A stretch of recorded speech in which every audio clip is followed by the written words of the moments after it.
मैं नैनीताल की घटना का जिक्र करूं उससे पहले मैं 3 घटनाओं का आपसे जिक्र करता हूं। 93 में जब मैं बजरंग दल में था, विभाग संयोजक था, पूरे कुमाऊं को देख रहा था, तो मैंने उस वक्त एक घोषणा की थी कि उत्तराखंड के अंदर लव जिहाद चल रहा है और लोगों ने उस वक्त उस बात को नहीं माना। और मैं आपको बता रहा हूं कि रामला ग्राउंड जो हल्द्वानी का, उसमें मैंने 300 लगभग छात्राओं को, जो हमारी बेटियां थीं, उनको त्रिशूल बांटे थे और मैंने कहा था कि आपको अब मजबूत होने की आवश्यकता है, आपको शक्तिशाली होने की आवश्यकता है। और इस लव जिहाद के खिलाफ मैंने उस वक्त एक बिगुल फूंका था।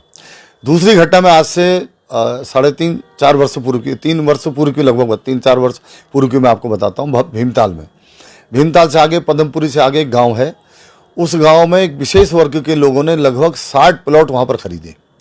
तो मैंने तब प्रदर्शन भी किया था, मैंने तहसीलदार साहब को भी, एसडीएम को भी ये कहा था कि भाई इनसे पूछा जाए ये यहाँ पर ज़मीन क्यों ले रहे हैं, किस कारण से यहाँ पर ज़मीन ले रहे हैं। तीसरी घटना मैं अभी हाल फिलहाल की आपको बताता हूँ। चौसला में जो 60-65 लोगों ने वहाँ पर ज़मीन खरीदी है, 700 फीट, 500 फीट, 1000 फीट। आखिर ये लोग कौन है? प्रशासन को, अधिकारियों को इसकी जांच करनी चाहिए। और ये लोग कहाँ से आ रहे हैं, क्यों आ रहे हैं, इनका क्या उद्देश्य है, क्या ये करना चाहते हैं उत्तराखंड के अंदर।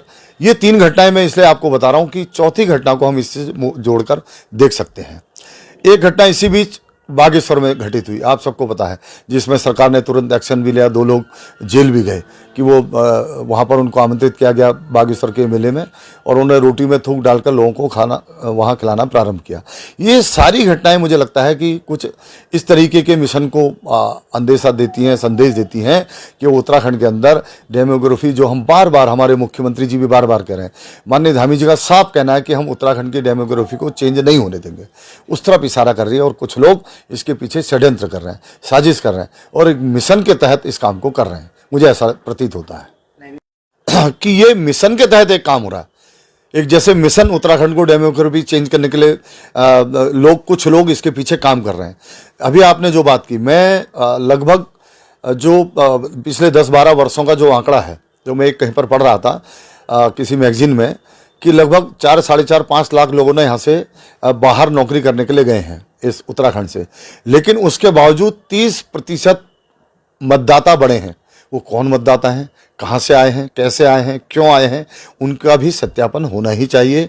किस काम से आए हैं, किस कारण से आए हैं। मैं समझता हूँ कि चलो 1-2% बढ़ जाएं तो वो ये होता कि भाई कोई बाहर से नौकरी करके आ रहा है, जो बाहर लोग नौकरी पैसा कमाने गए थे वो वापस आ रहे हैं, लेकिन ऐसा नहीं है। एक मिशन के तहत उत्तराखंड को टारगेट किया जा रहा है और सरकार इसमें काम भी कर रही है। माननीय मुख्यमंत्री जी लगातार इसमें काम भी कर रहे हैं, आप देख भी रहे होंगे।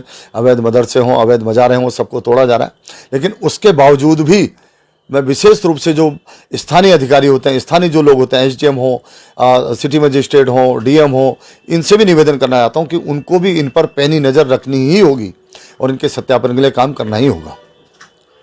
उसी घटना को मैं इन्हीं सभी घटनाओं से जोड़ रहा हूँ। ये जो जिसका नाम लिया जा रहा है, पता चला कि वो कौन है, क्या है, ये पता नहीं। जहाँ पर रहता है कि वहाँ पर उसके कोई कागज़ नहीं है, पता चला कि उसके जिस मकान में वो रहते हैं उसके कोई कागज़ नहीं है। और पिछले 14-15 वर्षों में आप देखेंगे जो नैनीताल के जो मस्जिद है, उसके साथ जो लगी हुई बाजारें हैं, वो लगभग 10 फीट या 15 फीट सड़क की ओर आ गई हैं।